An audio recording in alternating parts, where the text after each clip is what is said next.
할렐루야. 오늘 종교개혁주일, 오늘 고린도전서 15장 57절에서 58절의 말씀을 가지고 성도의 일과 직업은 소명입니다 라는 제목을 가지고 오늘 함께 은혜의 말씀을 나누도록 하겠습니다. 1515년에 있었던 마틴 루터 목사님에 의해서 시작되어진 이 종교개혁, 이 종교개혁이 벌써 500년의 시간이 넘게 흘렀고, 이 종교개혁의 정신을 가지고 우리는 이 교회 안에서 함께 올바른 신앙, 믿음을 가지고 살아가고 또 주님의 축복을 누리는 성도가 되어짐을 감사하고 또 기뻐합니다. 이 마틴 루터를 필두로 하여서 역사의 큰 흐름을 바꾼 이 종교개혁을 우리는 기억하고 그 종교개혁의 정신을 늘 마음에 품고 신앙의 회복을 기뻐하는 성도들이 우리가 마땅히 되어져야 됩니다. 이 종교개혁은 단순한 교회개혁을 넘어서서 사회의 개혁이고 또 역사의 큰 전환을 이룬 개혁이었습니다. 그래서 이 개혁은 어떤 한 사람이 운동을 일으켜서 생긴 것이 아니라 정말 우리를, 이 인류를 사랑하시는 하나님의 큰 은혜, 큰 사랑의 역사하심이 크게 일어난 시대를 우리는 이 종교개혁이라고 믿고 이 종교개혁의 정신으로 우리는 신앙생활을 합니다. 오늘 저는 이 종교개혁의 정신을 따라가는 우리 성도들에게 나에게 주어진 이 일, 직업, 이 종교개혁으로 말미암아 우리가 올바르게 알게 되어진 일과 직업에 대한 인식을 우리가 서로 나눌 수 있기를 바라고, 오늘 내가 살아가는 가운데 내가 하고 있는 일과 직업을 더 주님의 뜻에 합당하게 사용할 수 있는, 또 그렇게 주님께 쓰임받을 수 있는 그런 이해의 시간을 여러분들하고 같이 하고자 합니다. 여러분들이 혹시 종교개혁하고 일과 직업이 무슨 상관이 있을까라고 생각하실지 모르겠지만, 이 종교개혁은 신앙의 회복이고요. 또한 이 종교개혁은 교회의 개혁을 넘어서서 성도 한 사람 한 사람, 각 사람의 삶 전체의 회복을 의미합니다. 우리는 신앙이 교회 안에서만 이루어지는 게 아니잖아요. 신앙은 삶이죠.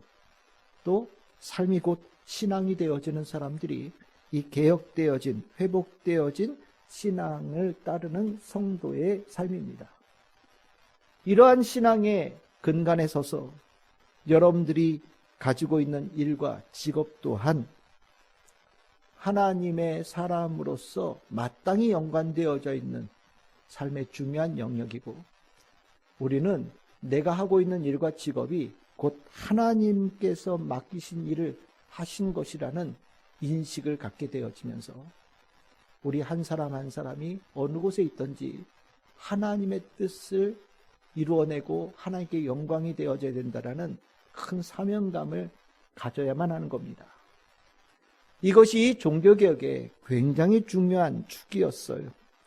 다른 말로 표현하면 이 종교개혁 이전에 이 일과 직업은 없었습니다. 일과 직업 대신에 사회는 계급으로 구성되어져 있었고, 그 계급에 따라서 할 수 있는 일이 정해져 있었고, 가치 있는 일과 가치가 없는 일로 구분되어졌었고, 가치 있는 일을 하는 사람은 오직 하나님께 부르심을 받은 성직자들의 독점의 영역으로 가르쳤던 로마 교회 중세시대의 흐름이 있었습니다. 그런데 이 종교개혁은 하나님의 부르심이 모든 성도에게 있고, 모든 성도가 교회 안에서 하는 일뿐만 아니라 하나님께서 그들 각자에게 주신 모든 일과 직업이 다 하나님께서 부르심의 결과고, 그것을 다 하나님께서 주셨고 인도하시고 영광 받으신다라는 것을 깨우치면서 계급을 넘어선 하나님 안에서 자유케 되어지고 또 하나님 안에서 평등하게 되어지는 새로운 세계를 만들어내는 귀한 역사를 이 종교개혁이 감당한 겁니다. 그래서 이 종교개혁은 사회개혁이에요. 정말 어마어마한 일을 만들었습니다. 이 중세시대에는 하나님의 부르심을 입었다라고 하는 영적인 일을 하는 계급이 따로 있었어요. 성직자 계급이죠. 그리고 나머지는 전부 다 세속적인 계급이 되는 겁니다. 이 둘 사이에는 완전한 간극이 있어서 하나님께서 부르심의 자들이 하고 있는 이 영적인 일은 세속적인 부르심을 받지 못한 사람들은 관여할 수 없는 완전히 다른 영역으로 취급을 했어요. 그래서 아까 영상에 보셨듯이 교회에서 얘기하는 것에 대해서는 완전한 극강의 권위를 가지고 누구도 거기에 대해서 의심하거나 반발하거나 반대할 수 없는 완전히 그런 계급의 사회를 구성했던 겁니다. 세속의 사회는 여러분들이 잘 알다시피 영주도 있었고 기사들도 있고 평민들도 있고 또 천민들도 있죠. 그 계급이 구분되어지면서 그 계급 안에서 할 수 있는 일들이 정해지는 일, 그리고 그 계급에 따라서 그 일의 가치가 구분되어지는 세계가 되어졌어요. 그런데 이 종교개혁가들은요, 계급을 없애버리는 일에 나섰습니다. 계급은 하나님께서 만드신 게 아니라는 거예요. 계급이 아니라 그 사람이 태어날 때 어떠한 가문에서 태어났냐가 중요한 게 아니라 하나님께서는 모든 믿는 자들을 하나님께서는 다 하나님의 자녀로 받아들이시기를 원하시고 또 그렇게 작정하셨고, 하나님께서 믿음의 사람들에게는 하나님께서 다들 그에 맞는 일들을 다 맡기셨으며 모든 성도들이 하는 그 일은 다 가치 있는 일들, 다 하나님의 부르심을 받고 소명을 받은 일이라고 재해석을 해주기 시작했습니다. 계급에 묶여서 숨도 쉬지 못하던 이들에게 이 종교개혁가들이 일과 직업에 대해서 새롭게 해석을 하며 그들의 자의식을 불어줌을 통하여서 사회는 계급사회에서 이제 어떤 일을 하는 사람들, 어떤 직업을 가진 사람들의 그 모습으로 새롭게 사회가 변화되어지는 역사가 일어난 거예요. 그래서 여러분들, 이 유럽의 사회를 이렇게 보시면 여러분들 잘 사는 나라들이 어디에 몰려 있습니까? 대체적으로 보면 북유럽에 있죠. 독일, 네덜란드, 덴마크, 스웨덴, 그 다음에 그 사이, 노르웨이, 핀란드, 이런 나라들이 잘 사는 나라들이에요. 이 잘 사는 나라들이 어떤 영향을 받아서 이런 일이 났느냐? 바로 이 종교개혁의 정신을 받은 거예요.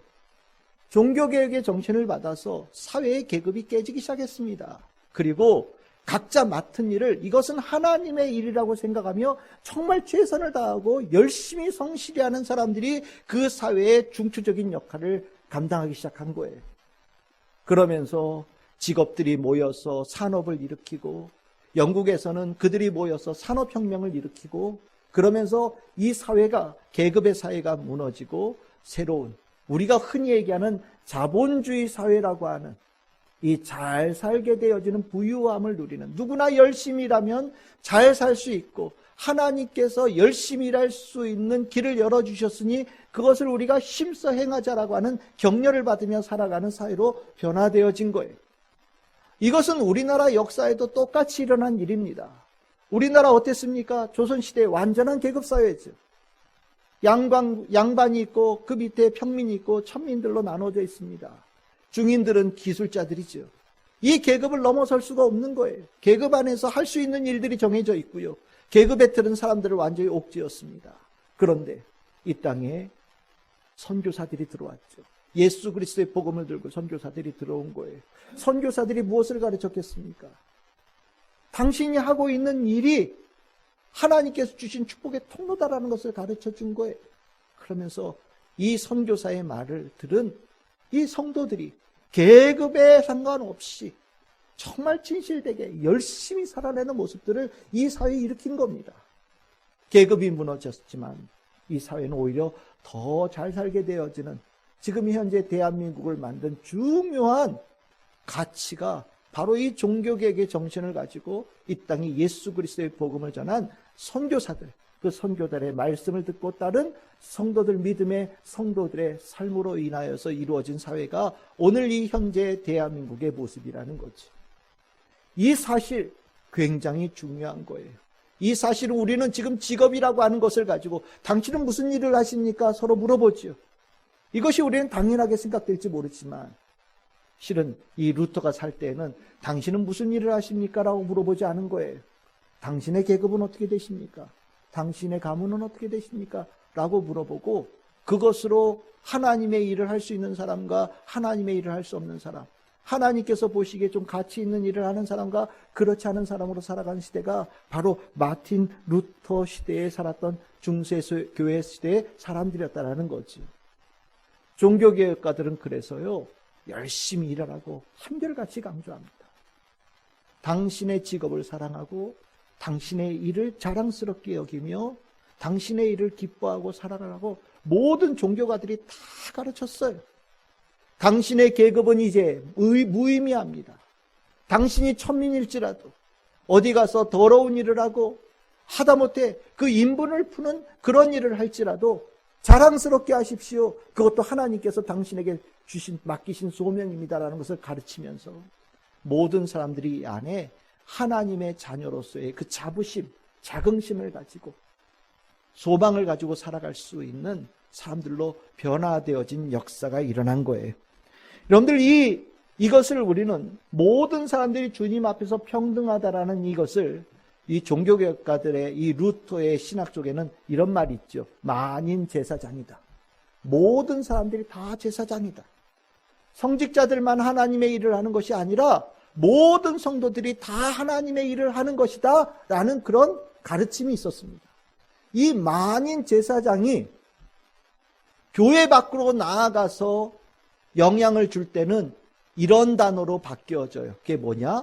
직업 소명론이라는 거예요. 뭐라고 말씀드렸어요? 직업 소명론. 종교개혁의 신학에 굉장히 중요한 주제예요.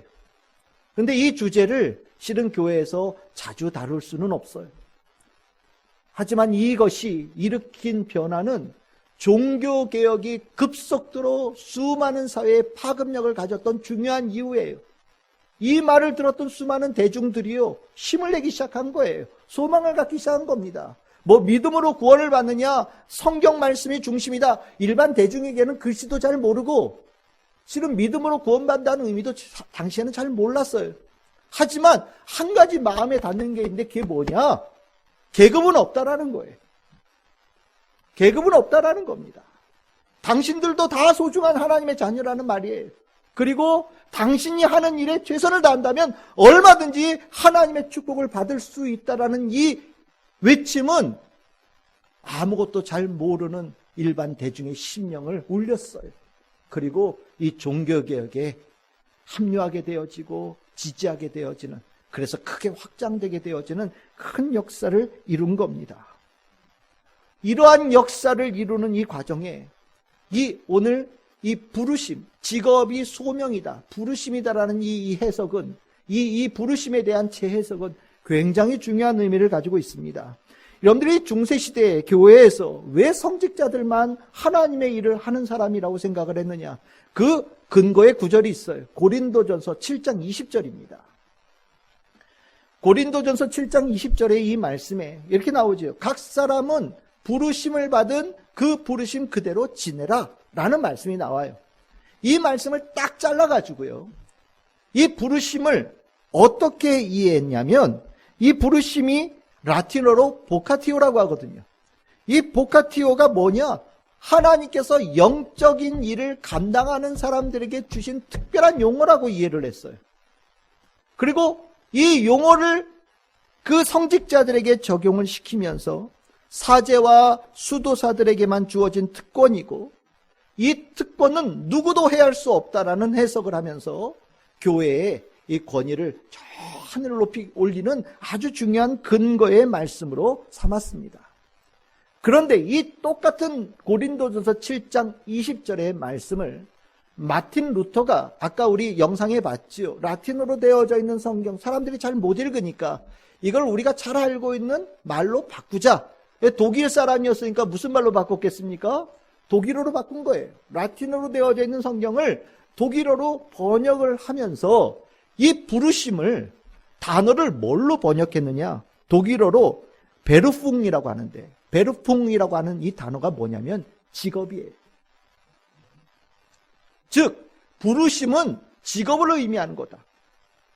또 다른 말로 표현하면 모든 직업은 하나님의 부르심이다 라는 것을 이 고린도전서 7장 20절을 해석하면서 집어넣은 마틴 루터의 재해석이에요. 우리는 아무것도 아닌 것처럼 보이지만 이 해석이 이 종교개혁을 크게 힘있게 하고 많은 사람들이 열광하게 하고 또 하나님께서 이 땅의 사람들을 옥죄게 하는 모든 계급의 구조를 깨트리는 아주 중요한 해석이 된 겁니다.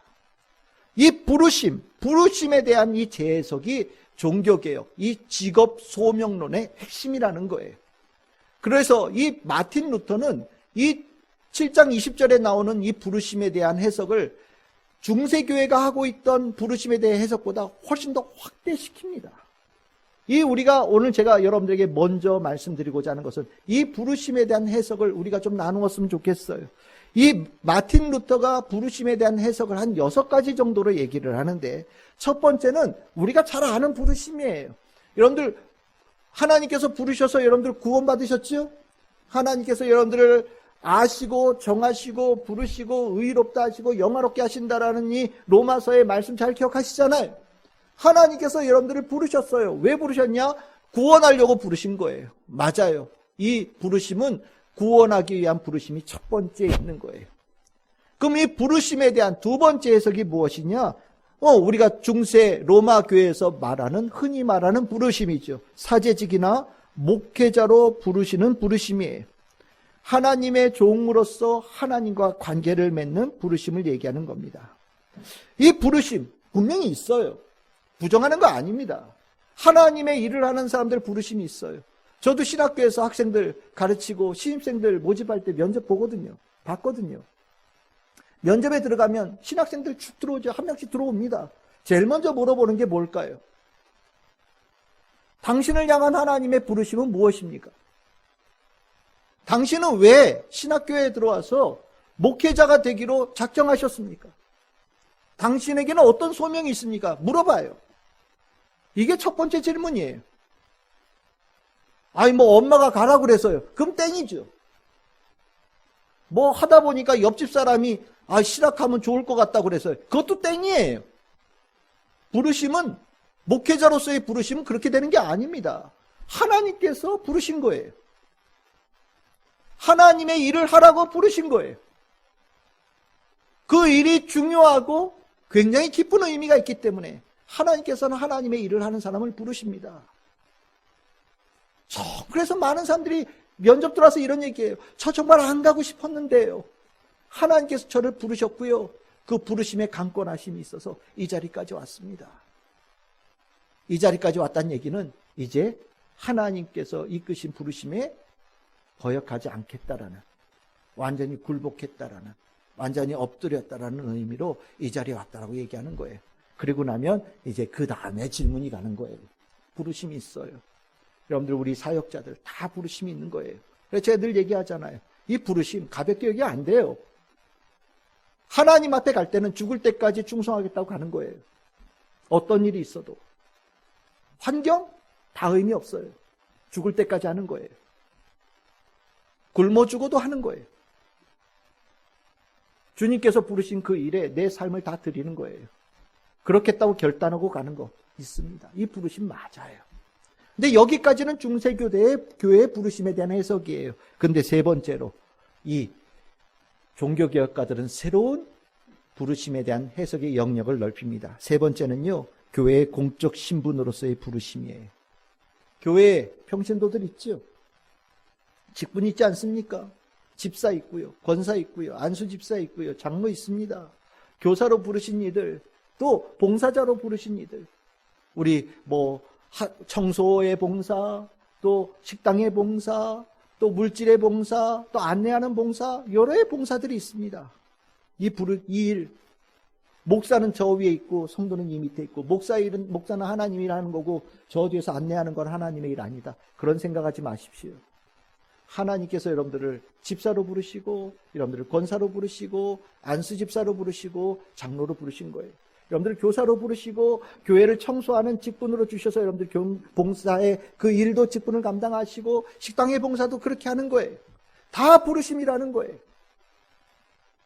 직무에 따라서 위아래의 관계는 있을지 모르지만 책임의 크고 작을 수는 있을지 모르지만 이 교회 안에 있는 모든 감당하는 일들은 다 하나님의 부르심의 결과다라고 얘기하는 것이 종교개혁가들의 가르침이었어요. 여러분들 아셔야 돼요. 여러분들 집사 받을 때 다 서약하시죠. 안수 집사 받을 때 다 서약하시죠. 권사 받을 때 다 서약하시죠. 부르심이에요. 부르심이 뭡니까? 내가 그 부르심에 그렇게 하겠다라고 동의한 겁니다. 부르심에는 축복이 있고요. 그 부르심을 하찮게 여길 때는 그에 대한 책임도 있는 거예요. 종교개혁가들이 교회 안에 있는 모든 성도들 평신도 직분도 하나님께서 주신 직분이다라는 것을 가르쳤어요. 그러면 그 다음에 또 뭐가 있느냐? 가족 안에 하나님의 부르심이 있다라고 가르쳤습니다. 종교개혁가들은 가정을 굉장히 중요하게 여겼어요. 여러분들 인간 어디서 태어납니까? 가족 안에서 태어납니다. 가족 바깥에서 태어나는 사람 없어요. 아버지가 있고 어머니가 있습니다. 하나님께서는 가정 안에 아버지로 부르시고 어머니로 부르셨다라는 거예요. 소명을 주셨다라는 겁니다. 어쩌다가 아빠가 됐어요? 어쩌다가 엄마가 됐어요? 없습니다. 하나님을 모르는 사람은 나는 애 낳기 싫었는데 어쩌다가 애를 낳았어 미워 죽겠어요 라는 사람이 있을지 모르겠지만 하나님의 은혜 안에 살아가는 성도들은요, 내가 아버지 되어짐은 하나님께서 맡기신 소명이고 내가 아버지 되어지고 어머니 되어짐은 하나님께서 맡기신 소명과 부르심이라는 것을 확실하게 고백하고 그것을 성실하게 수행합니다. 종교개혁가들이 그래서 이 개혁되어진 신앙 속에 있는 성도들은 가정이 굳건하게 세워지는 거예요. 아버지로서 어머니로서 남편과 아내로서 책임이 있어요. 자녀들을 방임하고 어디 나돌아다닐 수 있어요? 아내와 남편 몰래 바람필 수 있습니까? 그러면 안 되는 거죠. 이거는 내 사적인 삶이 아니에요. 하나님께서 나를 부르셔서 소명을 주셔서 그 자리에 세워주신 거예요. 이것을 가르친 것이 종교개혁가들입니다. 그 다음으로 5번째는요, 직업도 소명이라는 것을 가르쳤어요. 세속적인 직업도 하나님께서 맡기신 소명이다. 성도에게는 영적인 일과 세속적인 일이 구분이 되지 않는다. 성도에게는 일도 예배다. 성도에게는 일과 직업이 하나님의 일을 수행하는 자리다라고 가르쳤어요. 어떤 일을 하든 하나님 앞에서 하는 겁니다. 어떤 직업을 가졌든 하나님께서 그 직업을 통하여 하나님께서 나에게 원하시는 것이 있다라는 인식으로 살라는 거예요. 내가 하는 일과 그 직업이 하나님께서 그 일을 잘 수행하기를 원하시고 딱 알맞는 것을 주셨다라는 거예요. 그래서 하나님께서는 우리에게 은사를 베푸신다고 그러죠. 하나님의 자녀에게 은사를 베푸신다라고 얘기했는데 그 은사는 교회에서만 쓰라고 주신 것이 아니에요. 그 은사는 교회 안에서뿐만 아니라 여러분들의 일과 직업에도 여러분들이 쓸 수 있도록 여러분들에게 필요한 것을 공급시키는 하나님의 특별한 선물이라는 겁니다. 내가 하는 일과 내가 하는 직업이 하나님께서 주시는 일이다. 이것은 놀라운 혁명적인 선언이에요. 세속적인 일도 하나님의 일이라는 인식은 모든 성도들이 자부심을 가질 수 있도록 만든 놀라운 선언입니다. 6째는 이 모든 것을 다 합하면 이렇게 얘기할 수 있을 거예요. 성도 삶 전체가 소명이다. 내가 하루하루 살아가는 일상생활도 하나님께서 나에게 주신 소명이다 라는 이야기가 되는 겁니다. 하나님 앞에 누구는 더 귀한 아들, 누구는 못한 아들, 누구는 높은 아들, 누구는 낮은 아들이 있겠습니까? 누구는 더 뛰어난 딸, 누구는 못난 딸, 누구는 대단한 딸, 누구는 창피한 딸이 있겠습니까? 하나님의 눈에는요, 다 사랑하는 자녀들인 거예요. 하나님께서 목사에게 원하시는 삶의 모습이 여러분들에겐 해당되지 않는다고 생각한다면 여러분들 스스로가 하나님께서 여러분들을 어떻게 보시는지 여러분들 착각하고 있는 거예요. 하나님의 일을 하는 하나님의 종들, 하나님께서 귀하게 여기시죠. 그건 맞습니다. 성도들은요, 여러분들도 하나님께서 목회자를 사랑하시는 것처럼 여러분들도 똑같이 사랑하신다는 걸 여러분들이 아셔야 되는 거예요. 여러분들의 일상의 삶은 하나님 안에서 이루어지는 삶이에요. 성령께서 동행하시는 삶이거든요. 그래서 여러분들의 일상의 삶도 하나님의 부르심, 하나님께서 붙드시는 삶이라는 것을 꼭 기억하고 살아야 되는 겁니다. 이 해석 속에 직업 소명론이 나온 거예요. 우리 모든 성도들이 하고 있는 일들은 하나님께서 보시기에 존귀한 일을 하고 있는 거다. 내가 하고 있는 이 일은 하찮거나 불필요하거나 쓸모없는 일이 없다. 다 이 일이 의미가 있고 하나님께서 영광 받으시기 위해서 맡기신 일이다라는 놀라운 해석이 일어난 거예요. 의미 있는 일을 하면 내가 의미 있는 사람이 되는 겁니다. 내가 가치 있는 일을 하는 사람이 되어지면 나는 가치 있는 사람이 되는 거예요. 세상에서 볼 때는 높고 귀한 일이 있고 가치 없는 일이 있을지 모르지만 개혁되어진 신앙, 회복되어진 신앙으로 일을 보고 나니 그 일, 모든 일은 다 축복의 일이고 다 가치 있는 일이고 다 쓸모 있는 일이고 하나님께서 영광 받으실 일이라는 새로운 해석이 모든 사람들의 심령에 새겨지는 역사가 일어나게 되어지고 내 스스로가 자긍심을 가지고 자부심을 가지고 책임감을 가지고 살아가는 성도들로 한 사람 한 사람이 세워져가는 역사가 일어나게 되면서 그들이 모인 사회가 건강하게 되어지고 하나님의 축복을 받아서 부유하게 되어지는 역사가 일어난다는 것을 오늘 종교개혁가들의 정신을 통하여서 이루어진 축복이라는 거죠. 중요한 거예요. 개신교들의 성도들, 이 개혁되어진 신앙의 뜻을 가지고 따라가는 성도들은 이 자부심을 가지고 살아야 되는 겁니다. 그러면 이 부르심을 이해하고 났으니 우리는 정말로 이 부르심에 대해서 어떻게, 무엇을 마음에 품고 내 일과 직업을 대해야 되느냐. 여기에 대해서 어떤 목사님들이 이렇게 표현하시더라고요. 3M이 있다라고 얘기합니다. 3M. 그 3M이 뭐냐면 첫 번째는 money, 두 번째는 meaning, 세 번째는 mission입니다.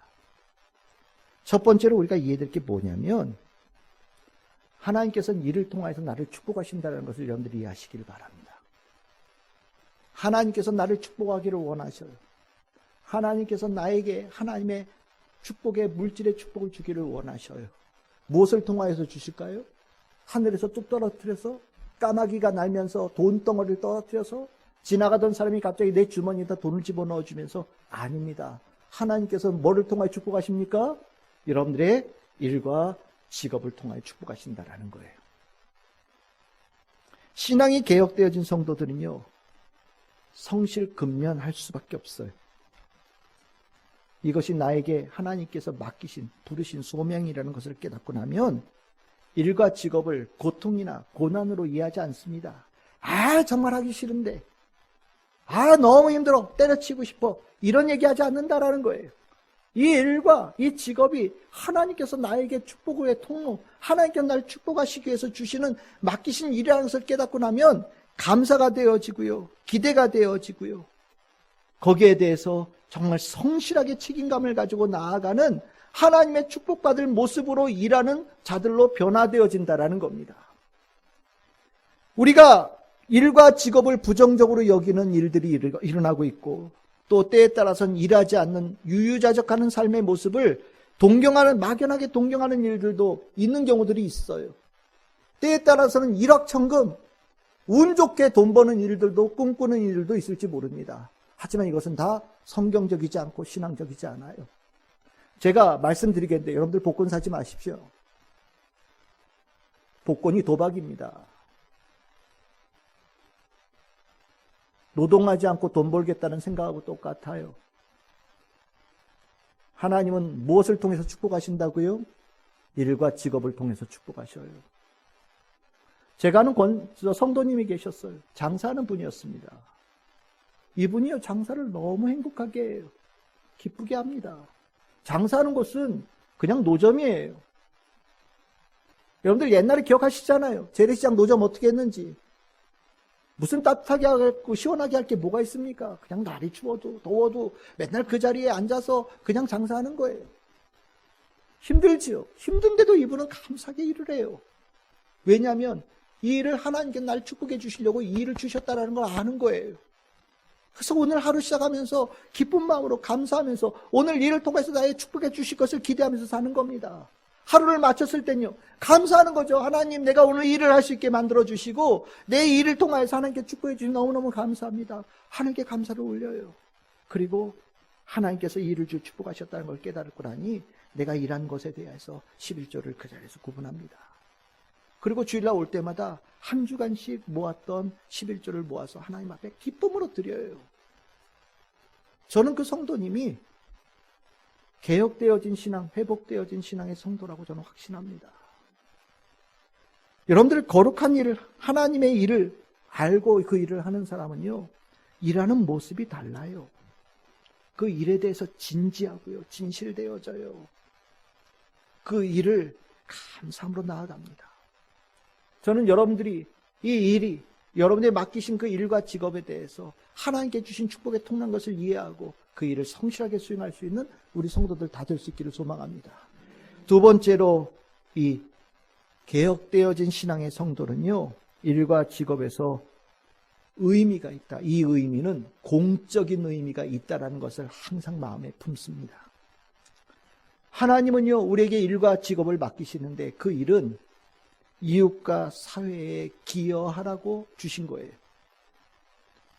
내가 그 일과 직업에 의미를 깊게 하려면, 그 의미를 잊어버리지 않으려면 내가 하는 일과 내가 가진 이 직업에 공공성이 있다는 것을 여러분들 꼭 기억하셔야 됩니다. 마틴 루터는 이런 얘기를 했어요. 어떤 일을 하느냐, 어떤 직업을 갖느냐가 중요한 게 아니다. 정말 중요한 것은 그 일과 직업을 통하여서 어떻게 선한 영향력을 행사할 수 있을 것인가에 대해서 고민하는 것이 훨씬 더 중요하고 그 일과 직업을 내가 어떻게 대하느냐가 훨씬 더 중요한 것이다라고 얘기합니다. 우리는 어떤 직업을 가지면 행복할 거라고 생각해요. 어떤 직업을 가지면 내가 정말 대단히 성공할 수 있는 거라고 생각합니다. 그렇지 않아요. 그보다 더 중요한 것은 나에게 맡겨진 그 일, 내가 그 직업을 어떻게 수행하고 있느냐가 훨씬 더 중요합니다.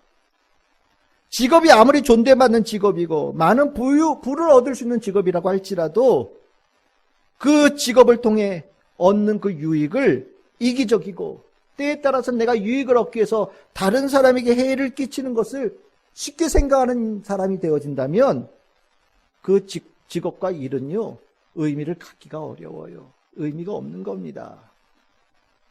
하지만 내가 아무리 작고 천한 일을 할지라도 내가 이 일을 하면서 누군가에게 도움이 되어지고 내가 이 일을 통해서 누군가에게 선한 영향력을 끼치는 그런 의식을 가지고 일하면요, 그 일과 직업을 통해서 내 영혼이 윤택되어지는 축복을 받는 거예요. 이걸 공공성이라고 얘기를 하죠. 여러분들 성도는요, 공인이거든요. 하나님의 자녀로서 세상에 보내진 공인이에요. 그래서 성경에서는 하나님의 대사다 이렇게 표현합니다. 우리는 공적인 일을 하는 사람들이에요. 하나님을 만나기 전에는 내 일과 내 직업이 공적이라는 생각을 해본 적이 없지만 하나님을 알고 하나님을 믿고 난 다음에는 내 일에 훨씬 더 넓은 의미가 있다는 것을 깨닫고 이제 선한 영향력을 끼치는 그 일에 마음을 늘 가지고 살아가는 성도들로 변화되어지는 겁니다. 교회 안에서 하는 예화 중에 이런 예화 여러분들 많이 보셨을 거예요. 뭐 보이지 않는 곳에서 묵묵하게 일하고 있다가 무슨 회사 사장이 발견을 하고서 그 사람을 인정하고 높이 승진시키고 영광스럽게 했다. 이런 예화들 많이 보셨지요. 그런 예화의 의미가 뭐냐면 바로 이거예요. 공적인 의미를 가지고 일하고 있느냐를 보는 겁니다. 그렇게까지 하면 힘들어요. 뭐 그렇게까지 의미를 두고 합니까? 구원받지 못한 사람이라면 그것이 힘겹겠지만 하나님의 은혜로 구원받은 사람은 내 일의 공공성을 자랑스럽게 여깁니다. 성도는요, 돈벌이로만 사는 게 아니에요. 돈벌이라고 해서 일하는 게 아닙니다. 물론 그 가운데 하나님의 축복이 있지만 돈벌이보다 훨씬 더 깊은 의미를 가지고 일하는 거예요. 여러분들 가끔가다 내가 하는 일과 직업에 대해서 갑자기 실증 났어요. 이걸 내가 왜 하고 있나 싶어요. 라는 생각이 드시는 분들 계실지 몰라요. 공적 의미에 대한 의미를 잊어버려서 그래요. 요즘 공무원들 때려친다고 그러죠. 왜? 봉급이 너무 작대요. 몇십 대 1 경쟁률을 통해서 공무원 됐더니 들어가서 보니까 봉급이 너무 작아서 때려치고 싶대요. 공무원 왜 합니까? 앞에 공짜가 들어있잖아요. 공적인 유익, 사회의 유익을 위해서 내가 기쁨을 하겠다고 그 일을 지원한 사람들이에요. 그런데 이제 와서 내가 유익이 안 된다고 그 일의 의미가 없는 것 같다. 공무원 때려쳐야죠. 성도도 매한가지예요. 내가 구원 왜 받았습니까? 하나님께서 복음을 나에게 맡기셔서 많은데 유익을 전하라고 주신 거예요. 내가 그 일을 감당하라고 하나님께서 일과 직업을 주신 거거든요. 그 마음을 마음에 품어야 돼요. 복된 자가 되는 겁니다. 그 사람을 하나님께서 축복하셔요. 저는 여러분들이 다 일한 일터에서 이 주님께서 주신 이 부르심과 소명의 의식을 가지고 맡겨진 일을 최선을 다해서 수행하는 우리 성도들 다 되시기를 바랍니다. 나를 통해서 누군가 유익이 되어지고 누군가의 기쁨이 되어지고 하나님의 사랑이 전하여지는 그 의미를 가지고 여러분들이 하나님께서 맡기신 일과 직업을 감당할 수 있는 우리 성도들 되기를 바랍니다. 세 번째입니다. 일과 직업에는 선교의 사명이 있어요. 미션이 있습니다. 하나님께서 나에게 일과 직업을 맡기셨다라는 것. 일과 직업은 선교의 장이에요. 하나님께서 나의 일과 직업이 복음을 전하는 통로가 되기를 원하십니다. 교회 안에는 다 예수 믿는 사람들이 가득합니다. 여기서 복음을 전하는 것은 여러분들의 믿음을 굳건하게 하는 거예요. 그리고 여러분들은 이제 파송되어지는 겁니다. 세상을 향해 파송되어지는 거예요. 여러분들의 일터로, 여러분들의 직정으로, 여러분들의 직업의 터로 나아가는 거예요. 그거 왜 나갑니까? 복음 전하는 가운데 나아가는 거예요. 만약에 그게 의미가 없다면 우린 날마다 이 자리에 모여 있어야 될 거예요. 하지만 우리는 예배를 드리고 파송되어져 나아가는 거예요. 여러분들의 일과 여러분들의 직장이 선교의 자리가 되어지는 겁니다. 교회 안에만 있으면 예수 믿지 못하는 않는 자 만날 방법이 없어요. 근데 예수를 만날 수 있는 분들은 여러분들이에요. 저는 예수 안 믿는 사람 만나기 쉽지 않아요. 근데 여러분들은 여러분들의 일터에, 여러분들의 직장에 얼마나 예수 믿지 않는 많은 사람들이 있습니까? 하나님께서 여러분들을 그런 선교사로 쓰시는 거예요. 일과 일터, 직장이 다 그 역할을 감당하는 겁니다. 그 일을 하라고 여러분들에게 은사도 주시고 여러분들에게 힘과 능력도 부여하시는 거예요. 여러분들이 살아가는 그 모습, 은혜 받고 믿음으로 일하는 그 모습이 남달라야 되는 거예요. 구분되어져야 되는 겁니다. 여러분들 안에 하나님의 사람의 모습이 확고하게 서 있어야 되는 거예요. 일이 축복이 되어지고 직업이 축복이 되어진다는 것을 보여주셔야 되는 거예요. 그러면서 여러분들의 일터에 여러분들이 자석과 같아서 예수 믿지 않는 사람들이 여러분들에 모여들고 그들이 하나님 안에서 삶을 찾고 희망을 찾고 생명을 찾는 역사가 여러분들에게 일어나는 겁니다. 성도가 어떻게 복음 전한다고요? 일터가 복음의 터예요. 사무직도 선교고 가르치는 일도 선교고 제조하고 만드는 일도 선교고 장사도 선교고 운전하는 일도 선교고 무언가를 고치고 설치하는 것도 선교입니다. 내 일과 내 삶 전체가 선교예요. 그 인식을 가지고 갈 때 그 일과 직업이 축복이 되어지는 겁니다. 종교개혁을 통하여서 모든 성도들을 하나님의 일을 하는 사람이라는 자의식을 주면서 일과 직업에 대한 이 재정의는 놀라운 사회 변혁을 일으킨 겁니다. 이제 말씀을 마치겠습니다. 오늘 종교개혁 주일, 우리는 우리의 신앙을 돌아봅니다. 내가 하나님의 사람으로서 믿음의 사람으로 살아가고 있는지를 돌아보는 거예요. 요즘에 너무 안타까운 일들은 직업에 대한 조사, 일에 대한 조사를 볼 때 소명의식이 점점 흐려지고 있어요. 점점점 떨어집니다. 나이가 젊은 청년 때가 되어질수록 점점 소명의식이 희박해지는 조사들이 나오고 있어요. 우리 믿음의 청년들도 그런 이들이 늘어나고 있습니다. 일과 직업을 부정적으로 여기는 이들이 늘어나고 있고, 미래를 바라보며 비관적으로 여기는 청년들이 늘어나고 있어요. 내가 가진 직업은 비전이 없어요. 내가 하고 있는 일은 비전이 없어요. 나는 이 일 말고 다른 일 하고 싶어요 라고 얘기하는 청년들이 늘어나고 있어요. 오늘 이 말씀을 통해서도 그런 생각이 드십니까? 어떤 일을 하면 내가 비전이 있을 거라는 생각이 들어요? 어떤 직업을 하면 대단한 비전이 있을 거라고 생각이 됩니까? 그렇지 않아요. 비전은 직업에 있지 않아요. 하나님께 있습니다. 하나님께서 여러분들에게 그 일을 주시고, 하나님께서 여러분들에게 그 직업의 소명을 주셨을 때 그 가운데 비전이 있는 거예요. 하나님을 떠난 일과 하나님을 떠난 직업은 의미 없어요. 반대로 얘기하면 하나님 안에서 이루어지는 일과 하나님 안에서 이루어지는 직업은 축복의 통로가 되는 겁니다. 저는 우리 성도들이, 여러분들이 하나님께서 맡기신 일을 잘 감당하면서 이 개혁되어진 신앙으로 가는 곳마다 주의 향기를 뿜어내는 우리 성도들 다 될 수 있기를 주님의 이름으로 축복합니다.